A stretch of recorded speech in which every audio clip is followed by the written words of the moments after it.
Days after Thanksgiving, and lawmakers are back on the Hill, ready to tackle the looming fiscal crisis. In just 36 days, the government faces massive tax increases, budget cuts, and federal job losses. That is, unless a deficit deal is reached. Fox 5's Tom Fitzgerald has that story.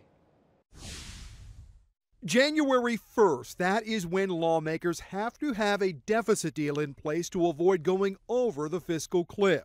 But I do believe we can close a lot of loopholes. Republican Senator John McCain signaled a thaw in the frozen talks over new revenues, a point echoed by Senator Jeff Sessions.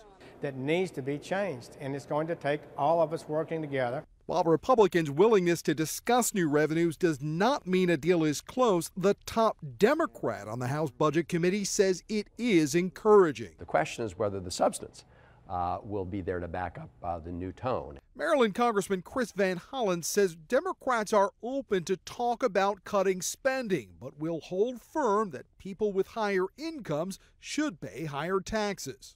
We should immediately extend tax relief to everybody on the first $250,000 of family income.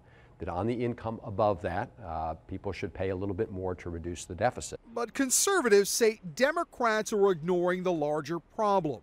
There is not a revenue problem in Washington. There's a spending problem. Dan Mitchell of the Cato Institute says just 2 years ago, when the Republicans were in the House minority, they successfully blocked Democratic moves to raise taxes on the wealthy.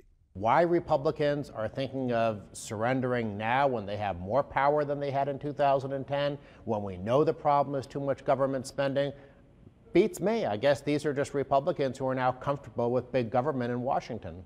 Meetings at the White House will resume this week. Treasury Secretary Timothy Geithner will join Democratic and Republican leaders as they try to work out an agreement. Now, if the government does go over the fiscal cliff, hanging in the balance could be hundreds of thousands of defense industry jobs in our area.